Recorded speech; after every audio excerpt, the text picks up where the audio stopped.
Fala meus caros, Lucas Guimarães aqui do canal GuiMinvest, o canal que te ajuda a investir melhor e gerar renda no mercado financeiro de forma simples e prática. Esse é o segundo vídeo do canal, o primeiro só foi uma apresentação, algo rápido, e nesse aqui de fato vamos para conteúdo. Hoje irei realizar uma projeção e uma comparação entre duas opções de investimento, fundo imobiliário e o Tesouro Selic.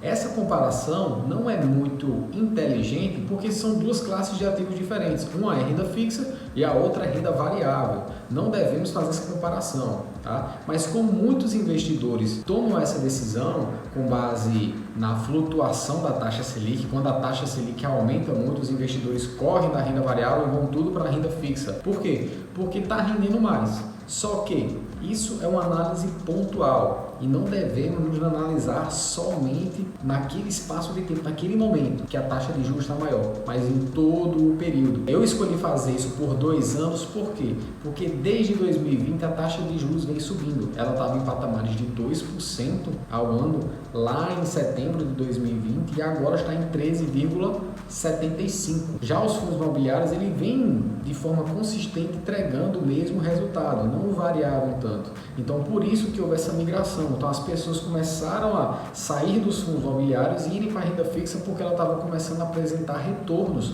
superiores aos fundos imobiliários. Mas eu vou mostrar aqui o que é que foi mais vantajoso. Eu tenho investido R$500 por mês durante 2 anos em fundos imobiliários ou R$500 por mês durante 2 anos no Tesouro Selic. Mas primeiro, o que é um fundo imobiliário? Fundo imobiliário basicamente é uma comunhão de recursos, onde os investidores eles colocam dinheiro na mão de um gestor e esse gestor vai seguir uma determinada estratégia, seja ela investindo em galpões logísticos, em edifícios corporativos ou em shopping centers, por exemplo. Então, eles adquirem esses ativos, esses imóveis e eles alugam para outras pessoas e recebem esses aluguéis. No momento que eles recebem esses aluguéis, eles distribuem para o cotista. Por exemplo, eu vou utilizar aqui o fundo HGLG11, é um fundo queridinho do mercado, ele é bem seguro, a gestão dele é muito séria e vem distribuindo resultado muito consistente desde 2010. E a estratégia dele está em investir em galpões logísticos. Na sua carteira possui 17 ativos, ou seja, 17 galpões logísticos e está presente em 5 estados brasileiros: Minas Gerais, Pernambuco, Rio de Janeiro, Santa Catarina e São Paulo. Ou seja, é um fundo muito diversificado, por isso ele é tão querido entre os investidores. E o que é o Tesouro Selic? O Tesouro Selic nada mais é do que uma emissão de dívida do governo federal. Então o governo federal ele emite um título de dívida, ele capta recursos e vai te pagar uns juros por isso. Ele está dentro da categoria de renda fixa, ou seja, dentro da categoria de renda fixa existem outros emissores, como por exemplo os bancos que vão emitir CDB, LCI, LCA e as empresas que emitem as debêntures. Todos esses títulos possuem a mesma característica, ou seja, você coloca um dinheiro e você vai receber uns juros por ter aplicado esse dinheiro. Já na renda variável não é dessa forma. Na renda variável, como o próprio nome diz, varia. Então você vai colocar dinheiro em algo, em um ativo real. Pode ser, por exemplo, no empreendimento, adquirindo ações, se participando do lucro das empresas, ou em fundos imobiliários, que você vai se tornar, vamos dizer assim, um cotista e vai receber lucro dos aluguéis daqueles empreendimentos. Entendeu o que eu quis dizer? Agora vamos para a prática. Eu vou mostrar aqui para vocês a projeção. E o que foi mais vantajoso? Investir no fundo imobiliário ou investir no Tesouro Selic? Vamos lá. Então aqui, como vocês podem ver, eu fiz uma análise de setembro de 2020 até setembro de 2022. E como é que eu fiz essa análise? Eu peguei aqui os dados da cotação do HGLG11 no site da Invest. E todos os dias de 3 de setembro de 2020 até 2 de setembro de 2022. A última cotação, a abertura, a máxima e a mínima. E com esses dados, o que eu fiz? Eu peguei uma cotação média do mês. Então, no mês de setembro de 2020, se você estivesse investindo nesse fundo, na média você iria pagar R$ 169,61. E cada cota estava distribuindo 60 centavos, ou seja, se você tivesse uma cota que custou R$ 169,61, ela te daria todo mês 60 centavos, certo? Como o aporte é de R$ 500, no mês de setembro eu só iria conseguir comprar 2 cotas e aí me sobrar um caixa de R$ 160,78. E aí o que você faria com esse caixa? Esse caixa, já que você iria ficar na conta da sua corretora, você vai aplicar esse caixa no Tesouro Selic. certo? Isso em 2020 estava rendendo 1,9% ao ano, que se fosse ao mês seria 0,16%. Não sei se você se lembra, mas isso foi lá na época da pandemia, em setembro de 2020, e aí a taxa de juros havia caído bastante, que foi uma manobra que o governo utilizou para tentar estimular o consumo, as pessoas consumirem para tentar de alguma forma melhorar a situação econômica. Só que naquele tempo a gente viu que fechou tudo e isso não serviu muito. E esses valores eu peguei aqui, ó, da taxa básica de juros, que é do Banco Central. Então, existe a meta da Selic, tá? Que a meta da Selic é definida pelo cupom. E aí, agora, por exemplo, em 3/8 de 2022, houve um aumento da Selic para 13,75. Só que essa taxa de 13,75 não é aquele fato, é negociada no mercado. A que é negociada no mercado é a Selic Over, é aquela de fato que as instituições financeiras com o governo federal, eles fazem a intermediação. Por que eles fazem essa intermediação? Basicamente, quando a instituição financeira termina o dia, ela pode terminar com um déficit ou com um superávit. Por exemplo, se uma termina com déficit, quer dizer que mais pessoas tiraram dinheiro da instituição financeira do que colocaram. Então, para regularizar, aquela que ficou em superávit vai emprestar dinheiro para que ficou em déficit. E aí ela vai cobrar uma taxa de juros. E essa taxa de juros é o CDI, que tem como referência a Selic. E aí essa taxa não é necessariamente a meta. Ela rende um pouquinho abaixo da meta. Como vocês podem ver aqui, 13,25 é a meta da Selic em 17/6 até dia 3/8. Só que a taxa Selic efetiva foi de 13,15% ao ano. Então perceba, é levemente abaixo. Então aqui em setembro de 2020 a gente tinha uma taxa de 2%, só que a efetiva mesmo era de 1,9%. E aí eu coloquei aqui a taxa ao ano e a correspondência dela ao mês, ou seja, 1,9% ao ano quer dizer é equivalente a 0,16% ao mês. Então, R$ 160,78 aplicados a essa taxa renderia R$ 161,03, certo? E aí eu fiz essa mesma estratégia para os outros meses. Em outubro de 2020, por exemplo, você compraria esse fundo em média a R$ 170,66. Você conseguiria comprar 3 cotas. Poxa, mas por que 3 cotas?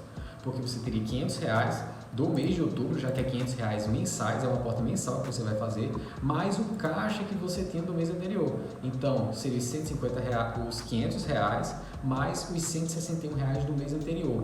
E assim você conseguiria comprar 3 cotas e ficar com a quantidade de estoque de 5 cotas, 2 do mês anterior, mais 5 do mês de outubro. E isso terminaria com caixa de R$ 150,61. E da mesma forma, esse caixa seria reinvestido e você teria um ganhozinho aqui de juros de míseros centavos, tá? Mas a ideia aqui, vocês já podem perceber, que você já vai ter o recebimento de dividendos.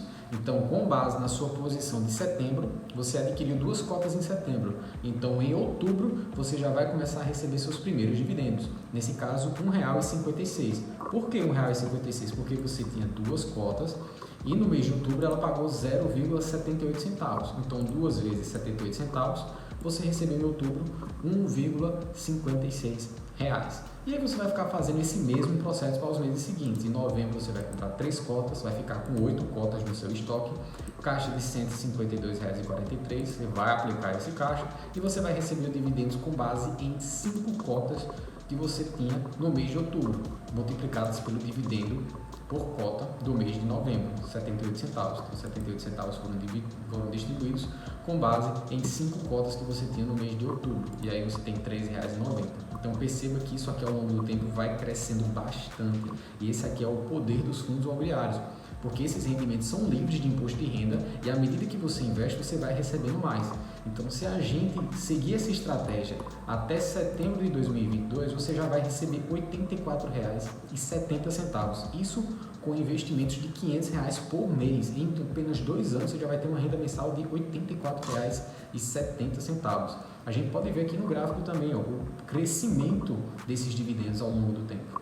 Então, é muito interessante os fundos imobiliários para quem quer ter uma renda mensal livre de imposto de renda todos os meses, para utilizar ela para gastos mensais ou para você fazer essa bola de neve, em que cada vez que você recebe esses dividendos, você reaplica e aumenta ainda mais o teu patrimônio, que vai te gerar mais renda e assim sucessivamente. E aí a gente tem que comparar isso com alguma coisa. E eu estou comparando aqui o desempenho desse fundo imobiliário com o desempenho do Tesouro Selic. E para fazer esse desempenho do Tesouro Selic é muito simples, basta eu pegar a rentabilidade ao mês que eu calculei para a taxa Selic de referência desses meses, tá? De setembro de 2020 até setembro de 2022, e aí investir todos os meses R$500. Então, R$500 no primeiro mês, no segundo mês eu vou investir o R$500,78 que foi de lucro, mais os 16% que eu vou aplicar no mês seguinte.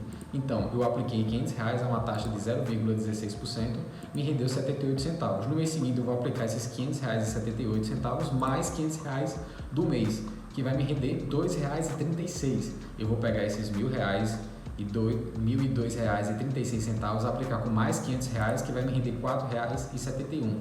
E assim sucessivamente, certo? Até o último mês, que vai ser em setembro de 2022, que terá acumulado R$13.697,21. Agora vamos comparar. Quanto rendeu o HGLG11? Comparando os dois aqui, 25 meses, e foi investido um total de R$12.500, certo? Para os dois casos.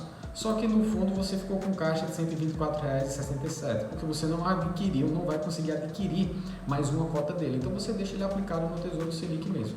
Você vai ter acumulado 81 cotas, certo? E vai ter recebido de dividendos mais o que foi investido, R$13.716,24. Esses 13 mil é o que? É o que você tinha de caixa, mais tudo que foi investido. Quanto você investiu no fundo, tá? Tanto que você colocou de dinheiro ali, tá? Então, isso aqui, 1.199,16 foi o que você recebeu de dividendos, tá? Tudo que você recebeu de dividendos no período. E esse aqui é o preço médio que você adquiriu, ou seja, fazendo uma média das cotações que você adquiriu esse ativo em setembro, outubro, aqui você adquiriu a 169,61, em julho a 170, em janeiro de 2022 a 170, em novembro de 2021 a 159. Então, fazendo uma média disso aqui, você pagou em média R$ 167,80. O preço atual dele é R$ 169,75 e o seu patrimônio atual é exatamente quanto você tem de cotação ou de quantidade, o quanto você tem de quantidade, multiplicado pelo preço atual. E aí você soma com o seu caixa o quanto você tem de patrimônio hoje, certo? E aí vamos comparar aqui o que aconteceu. Então, depois de 25 meses, você vai ter com os fundos imobiliários, com o fundo HGLG11, 13.874, e quanto a Selic você vai ter 13.697. Então você vai ter uma valorização total aqui de 11% no fundo imobiliário, enquanto da Selic foi 9,6%.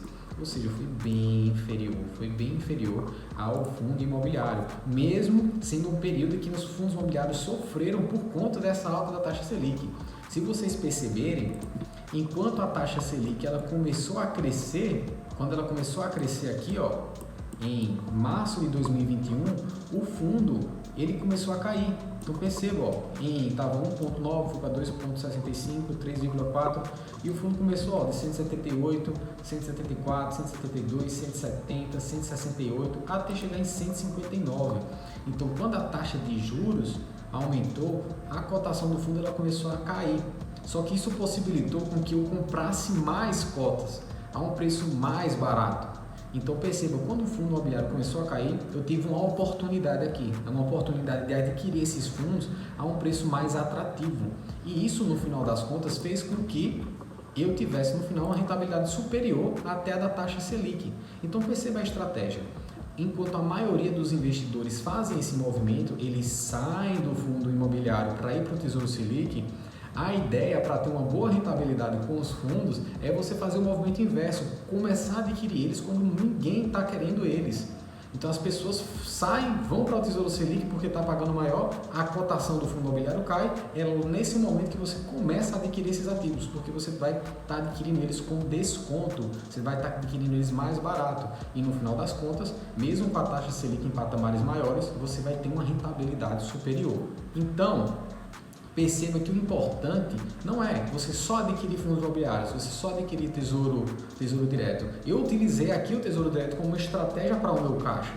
Então, é uma diversificação do seu patrimônio, não necessariamente só em fundo imobiliário, não necessariamente só em Tesouro Selic, mas fazer uma carteira de investimentos que você diversificada, certo? Que seja diversificada e que no longo prazo vai te dar retornos de forma consistente e bem maiores do que, em geral, a média do mercado. Se esse vídeo fez sentido para você, já vai curtindo aqui, comenta como é que está a sua carteira de investimentos, se isso aqui fez sentido de fato para você e se você já comprou fundo imobiliário e já vendeu por conta dessa alta da taxa da Selic, eu quero saber, porque eu já fiz isso e me arrependo, era por ter investido mais. Então já se inscreve no canal, ativa a notificação para sempre que eu soltar um novo vídeo aqui, você receber em primeiríssima mão. Lucas Guimarães do canal Game Invest e espero você no próximo vídeo.